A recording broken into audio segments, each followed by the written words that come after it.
All right, good morning, everybody. We're going to go ahead and begin.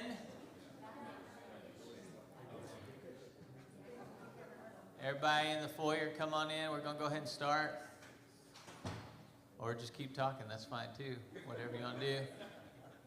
We're so glad that you're all with us this beautiful, sunshiny day. You decided to get out, and we were very thankful for you. I hope that your week is going great.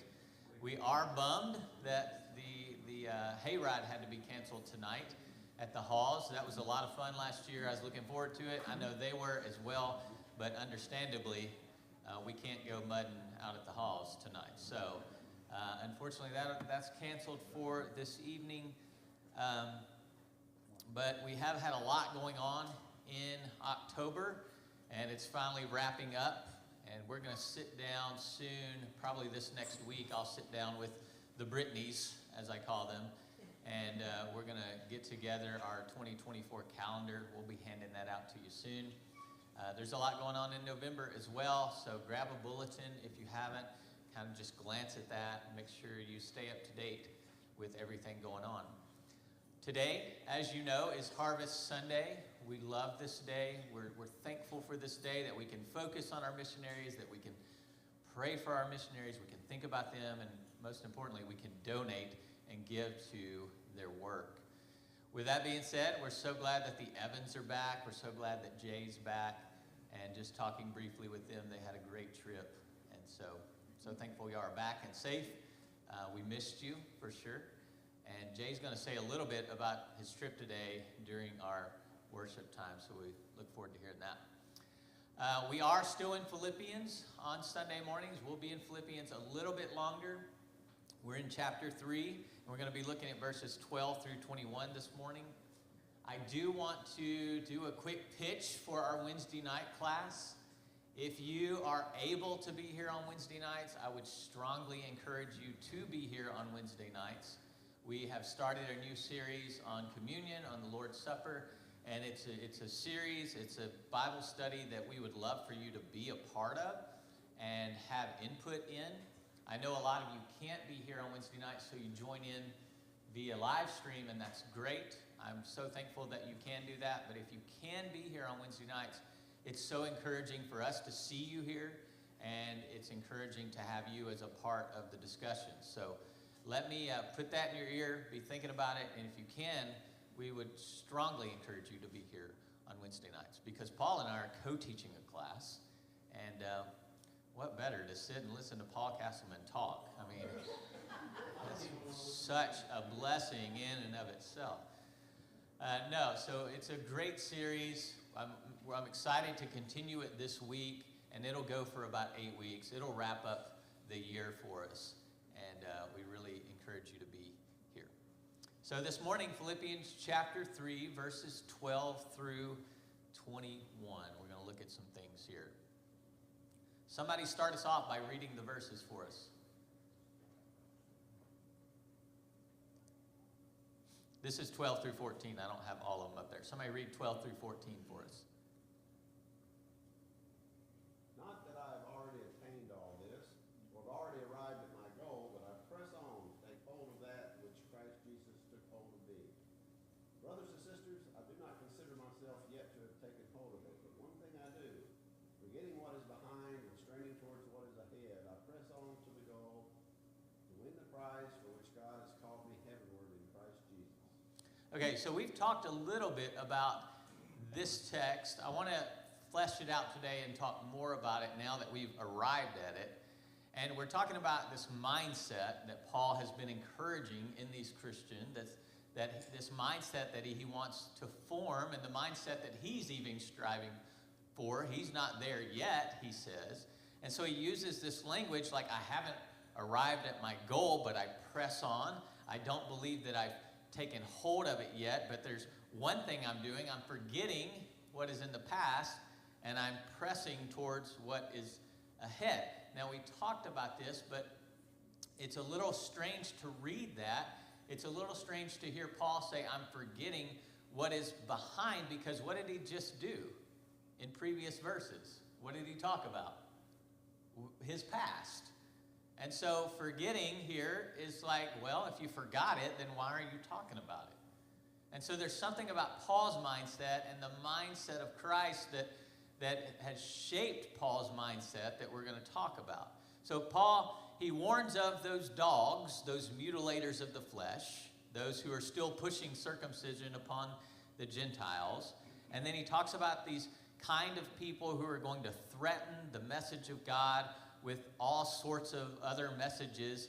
And then in verse 4, if you scoot back a little bit in the text, he talks about himself.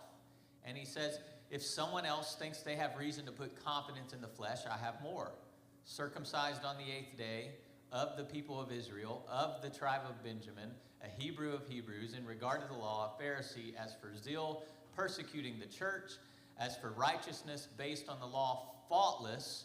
But whatever were gains to me, now I consider loss for the sake of Christ. So last week we talked about how Paul views those things, and he views everything as garbage, as excrement, and in the pursuit of knowing Christ. Now you get to verse 12 and 13, and he says, I'm forgetting what is behind, and I'm pressing forward. But verses 5, 6, and 7 are about what is behind. So he didn't really forget it. It's reshaped. Something has changed in his mind.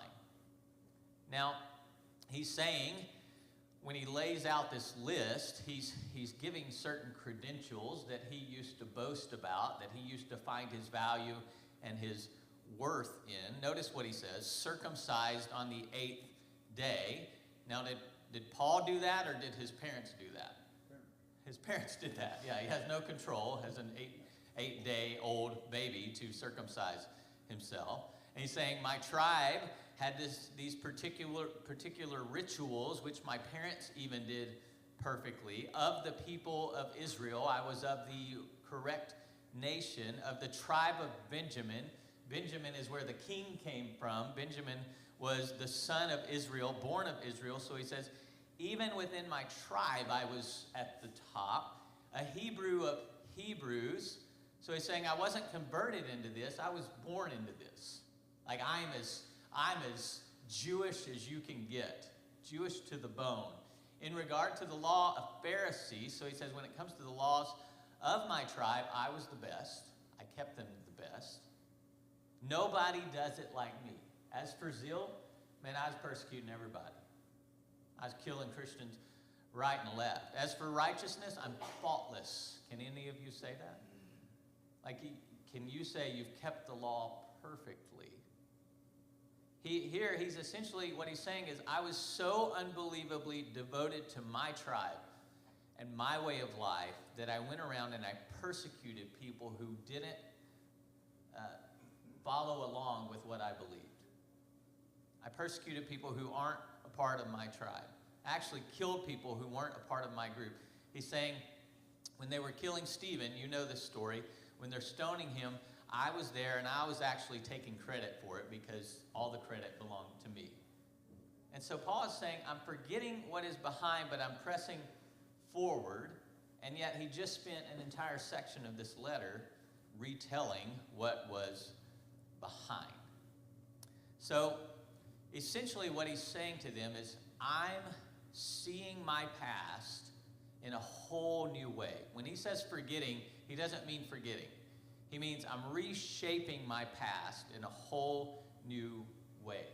When Paul met Christ and he experienced Christ's love and Christ's forgiveness, it radically changed the way that he saw everything he had done before, and it radically changed the way that he even saw the bad things, his sin in his life. So he's saying, whatever you've done, let me tell you what I've done. And what I've done is either better or worse, however you want to view it. It's better or worse than what you've done. And now let me show you how you can reshape that and how you can be free from it. It's quite fascinating. Now, we do this all the time. We reinterpret the past through filters and lenses all the time. And we do it a lot of times in extremely trivial ways. But today I want to talk about doing it in a more profound way. But first I want to talk about it, how we do it in trivial ways. Because we do reinterpret the past in really silly, trivial ways. Here's a picture of Amanda Jenkins Scott when I don't know how old she was. It looks like she was really into Little House on the Prairie, I think.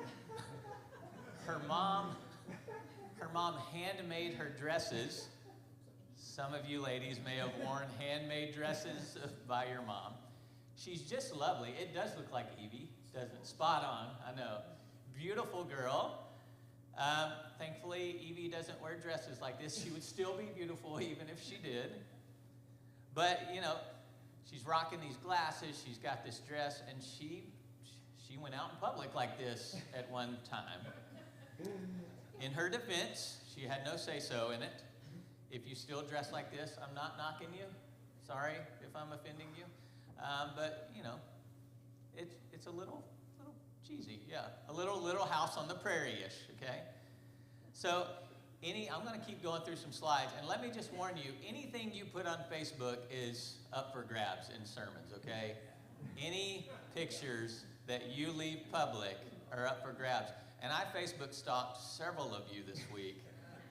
I spent way too much time Facebook stalking several of you. And some of you I couldn't find good enough photos. Anybody want to guess who this guy is?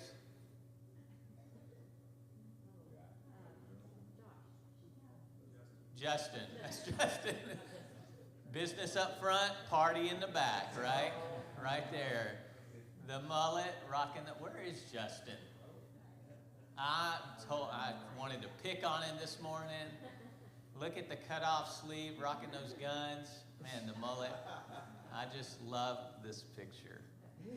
How about this lady? Anybody want to guess who this is?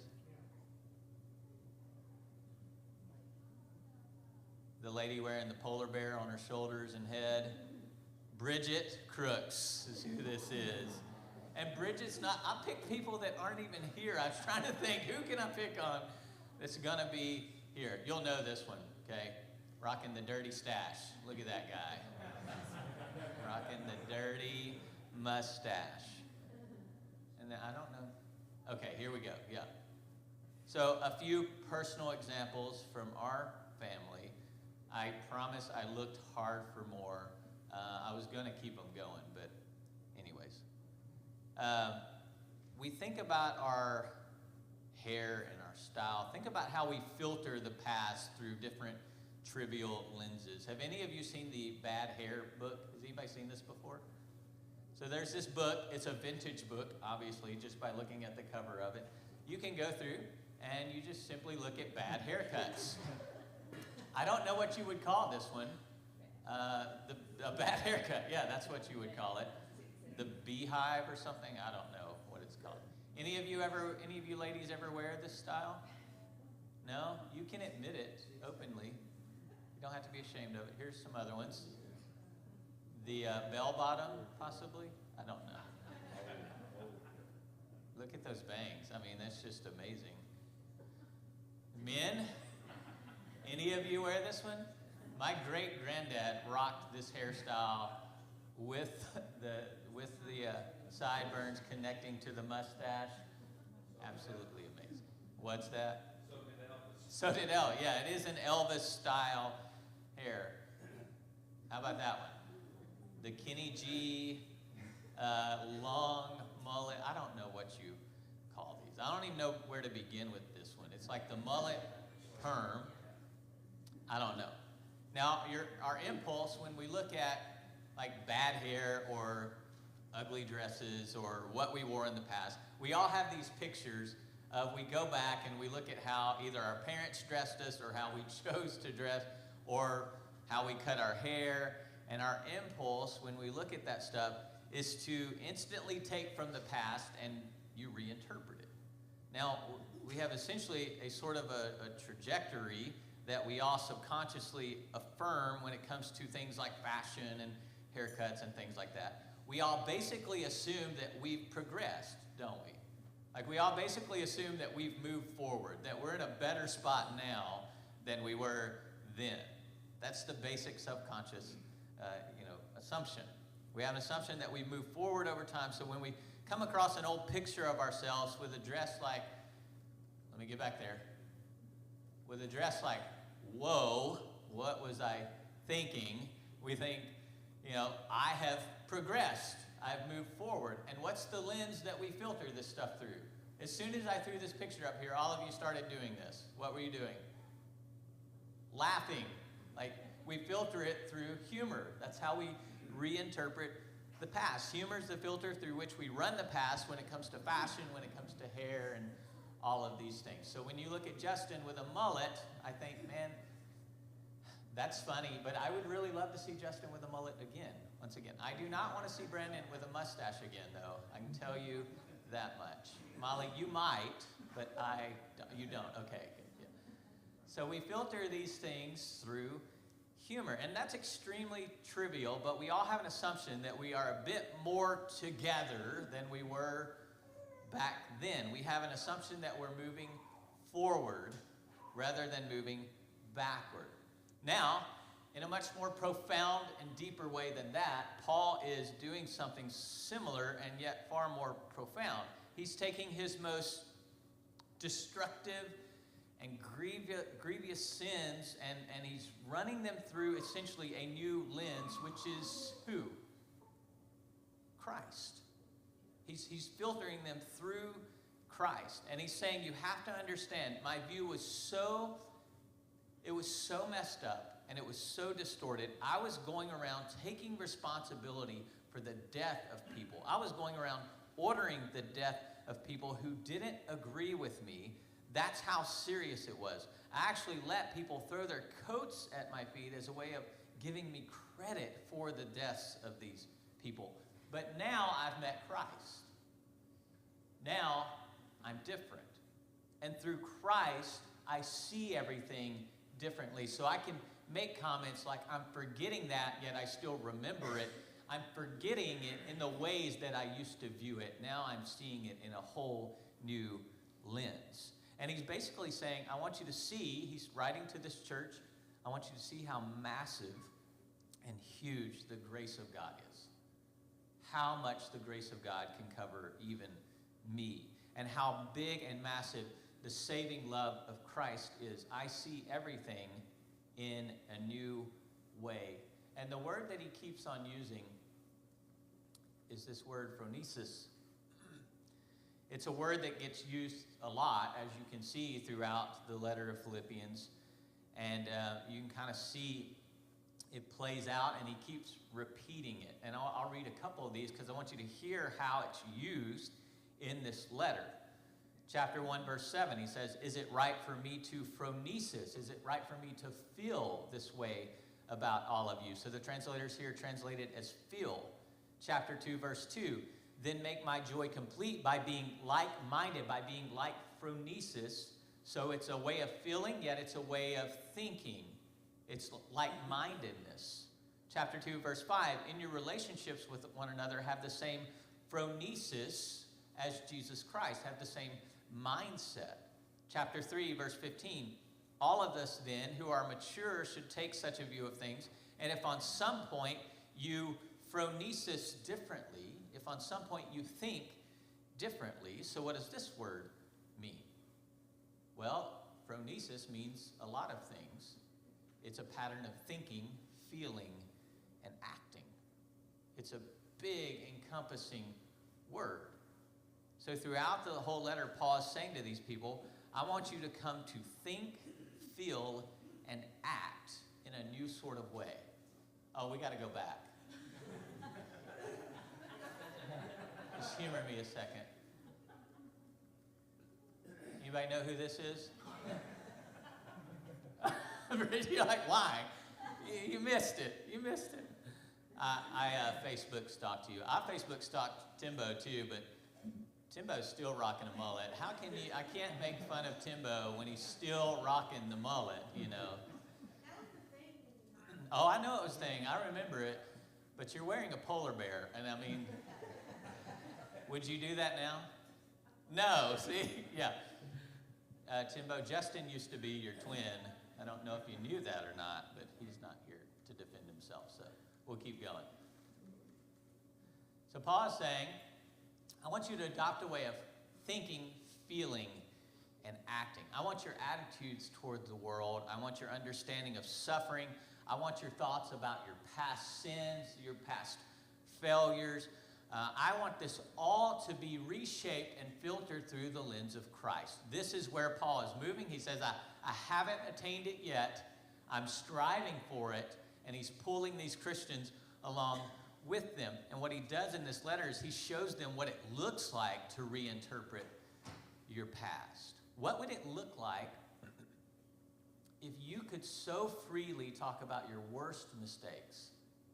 Not in a boastful, you're still proud. Some people talk about their past and their sins as if they're still proud of them. That's not what Paul is doing. Some people still, even as Christians, boast about their sin in the current moment. There's so many people that still boast about the things that they do that are worldly, and it shocks me, and I find myself doing it sometimes. It's like we want to follow Christ, but we still want to fit in. You know, we still want to boast about what we're doing now that is outside of Christ. And Paul is saying, no. Listen, those things, I've done the most horrific things in the world, but here's how I can talk about them. I can talk about them through the lens of Christ, and I can filter them through Christ. And so here's what he's doing. He's showing them how Christ can tell those things in his life and actually use those past things for his glory, for Christ's glory, not Paul's glory. And surely these Christians are thinking, well, maybe I can be forgiven as well. Maybe that thing that I did can be dug back up, and I can view it in a new light. Like we shove them, we forget them, and we don't want to talk about them. But maybe he's like, look, if anybody can boast, I can boast. If you think you've done some bad things, I've done some really bad things. Let me talk to you about them. But let me talk to you about them in a new way. Notice verse 15. He says a couple things that at first can seem quite arrogant and cocky. Some things he says in this letter can seem that way, but listen to how he says it. All of us then who are mature, so those who are learning this Christ-like mindset, this Christ-like phronesis, this way of acting, feeling, thinking, should take a view of such things. And if on some point you think differently, that too God will make clear to you. Only let us live up to what we have already attained. He says, some of you may think differently. I'm not going to bring the hammer down on you. I'm not going to judge you or condemn you. But if you think differently on this, it's okay, which is the humility of this letter is fascinating. He's like, if you think differently than what I'm saying, that's fine too, because I trust that over time God will reveal to you what you need to know. Isn't that a cool mindset? Even that plays into the mindset, I think, that he's striving for. Look at verse 17. Join together in following my example, brothers and sisters, and just as you have us as a model, keep your eyes on those who live as we do. Now, if I read this out of context, I think, what a cocky dude, man. Like, who writes a letter and is like, hey, follow me, live as I do. If you want to know how to act, watch me, follow after me. But think about the context of what Paul's saying. He just was completely vulnerable with them. He completely laid out his life and his past and said, here's everything I've done. This is me. Now let me show you what me looks like through Christ. And that's the example that he's calling you to follow. He's talking about confessing and thinking about your life and the things that you've done and the things that you do, and then reinterpreting it through the lens of the resurrected Christ, who has taken care of everything on the cross. Like Paul fully rests that his sins are taken care of by the blood of Christ. It's a simple message, but it's one that we often forget. Learn to see yourself in Christ, forgiven, reconciled, loved, accepted. And when you do that, then you can be brutally honest with your past because you are free. You're absolutely free from that past. Now, this is way easier said than done, isn't it? It's way easier said than done. Why do you think we struggle sometimes as disciples of Christ to see ourselves as forgiven in Christ? Why do we struggle to even bring up our past or to even talk about our past because we still feel condemned, or that guilt still weighs upon us, and we don't truly feel forgiven? Paul can talk about it openly because he now filters it through the lens of Christ. Why do we struggle to let go of that and to be free from it? Sometimes I think it's because we filter ourselves through the lens of other people and not through Christ. Or it's just a burden of guilt that we can't let go of. I do think that sometimes we tend to do that. If other people are not as accepting or forgiving, I mean, if you're as authentic as you say, he is, if we're authentic with everybody, not everybody's going to be offer as much grace as Christ.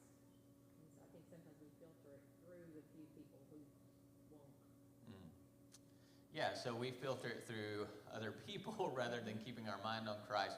And this is a worldly mindset rather than a godly mindset, and it's hard to break free from that because we also want the approval of other people rather than the approval of Christ. Maybe not rather than, but oftentimes more than the approval of Christ. A big temptation, a hard temptation. Maybe that's why we still boast in our current sin sometimes. We still boast about the worldly things we do. We still give in to those things. We still celebrate those things as if they're godly, but they're not. We don't see Paul doing that at all. Paul is moving past, he's forgetting what is behind. And now he's striving for a better maturity. What do you think holds us back from striving for that mature mindset? Mike? And I think Paul, in his humility, talks about this. He makes this case that he is straining Right. toward this. Not that he's already there, not that he's perfect, but he's straining toward it. I just think that we are our hardest critics in ourselves.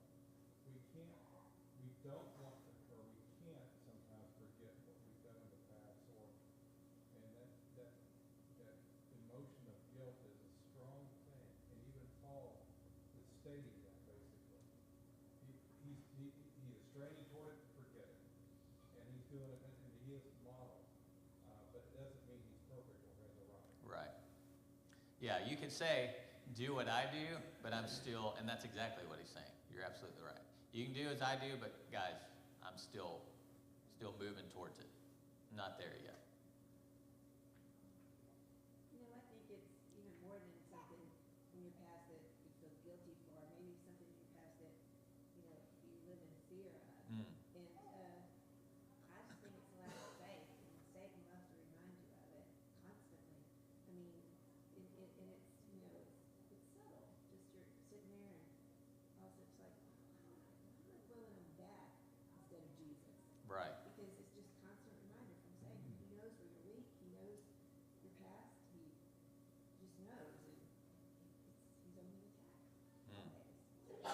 Gotcha. Yeah, it's that subtle deceiver, that subtle voice in your head of, yeah, but are you really forgiven? Yeah. Yeah.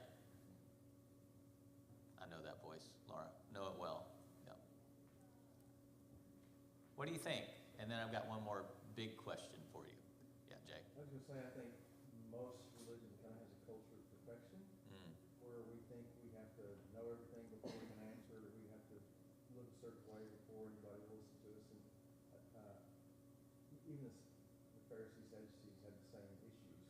So I think that's just part of what religion does, and we need to buy in on grace, because what happens is the culture of perfection makes it a works syndrome. Right. Really, it needs to be about grace, and it's kind of hard for us to swallow if we don't let go of the perfection. Right. It's as we're trained to be works-based, or we're just molded that way, and it's so hard to step out of that. We even like our own minds mold us that way.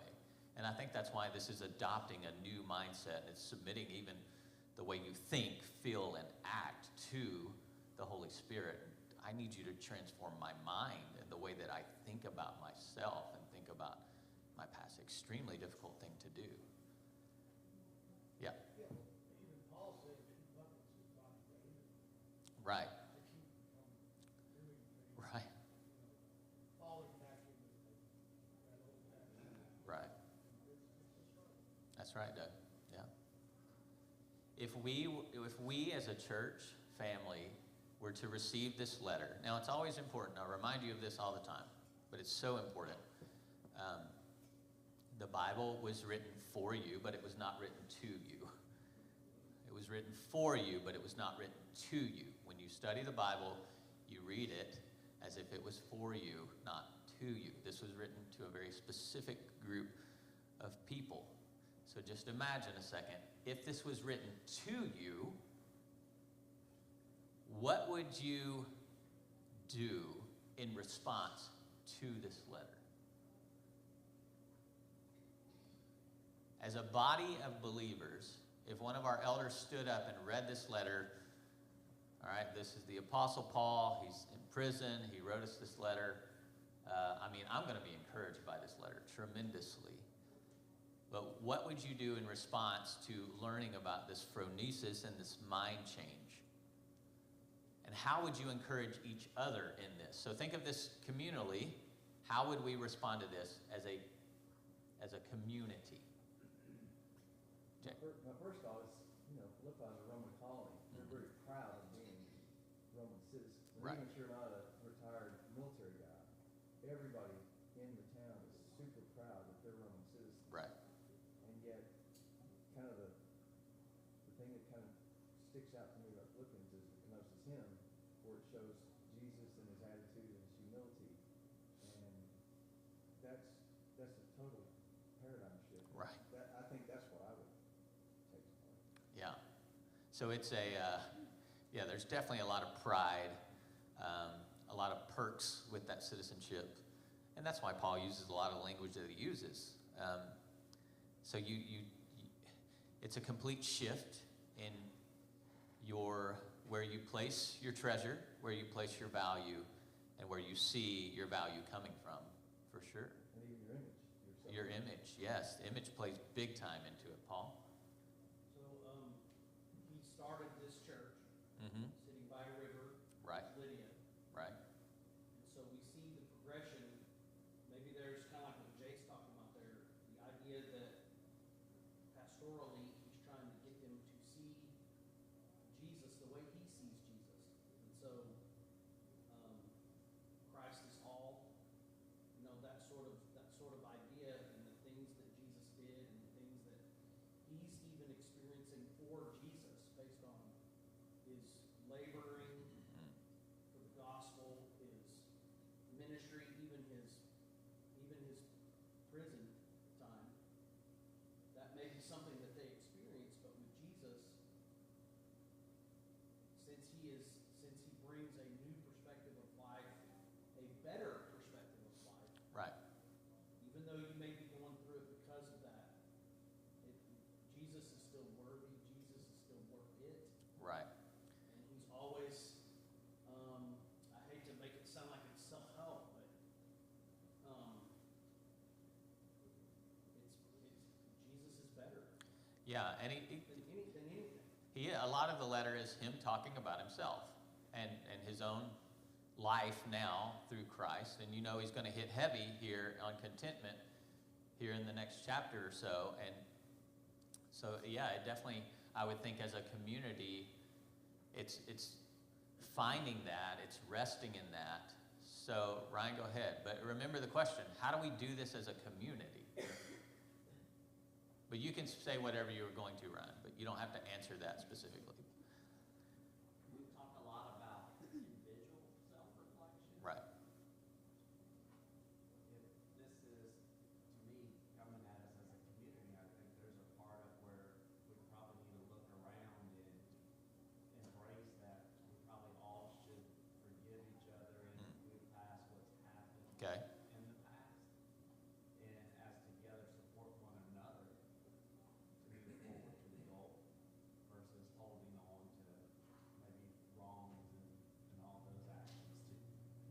Right. So Paul's giving a personal, individual perspective, but to a community to embrace as a community. And I think that communal aspect is so important of it because, you as an individual, you may be straining and striving and doing good and pressing forward, but what about your brother to your right? And how do you help him? Or your sister? How do you help her get past her past?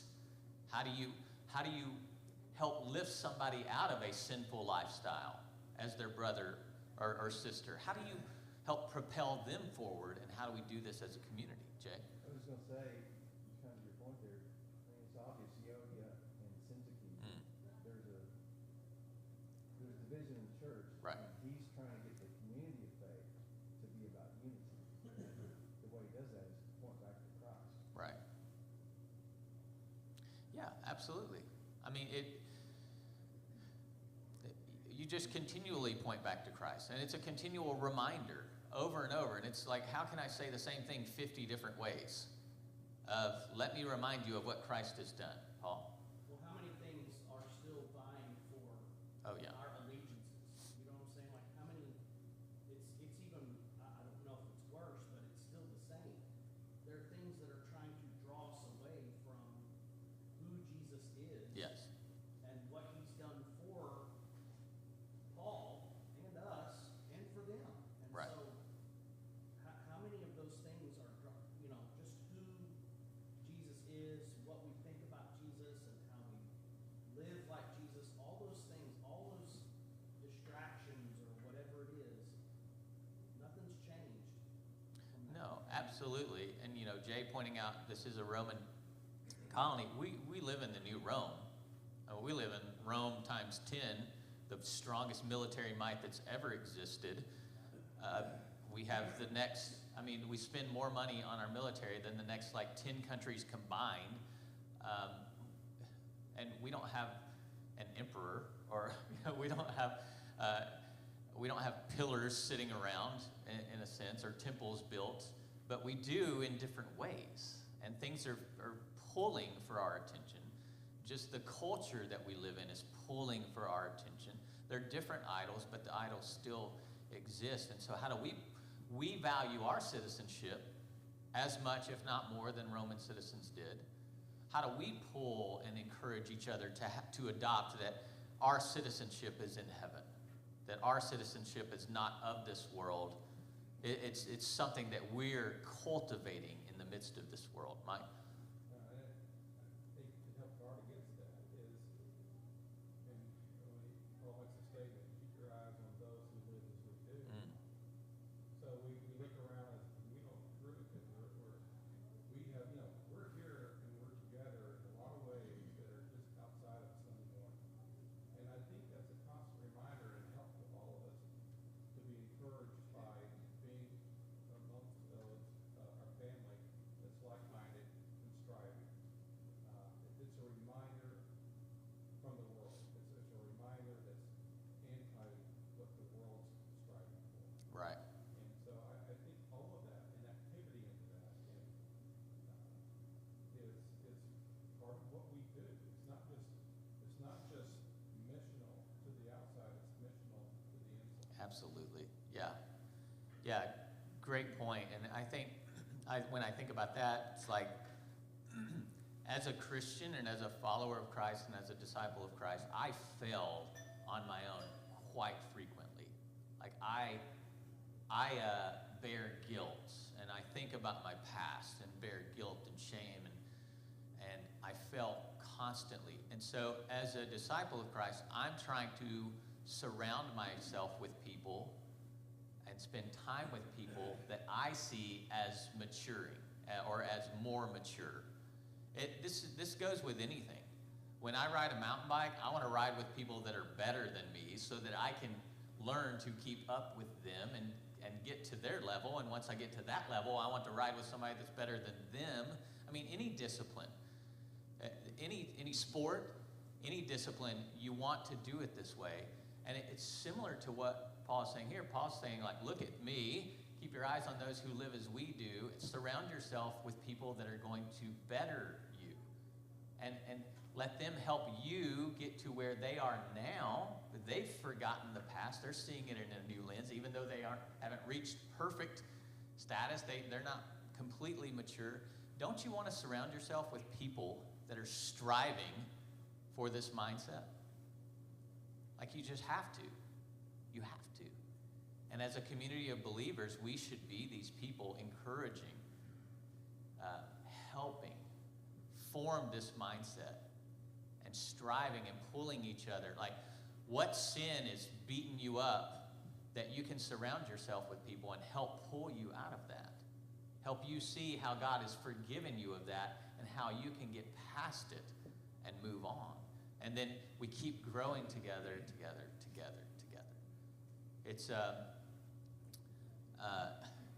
It's fascinating to sit and read through the very personal, loving words of Paul as he writes to these people and just see the mind that he has and to see the mind that he's pulling us towards. And we do that individually, yes, but we primarily do that as a community, for sure. Any other thoughts before we cut out? All right. Thanks, guys. We love you. Go get a donut.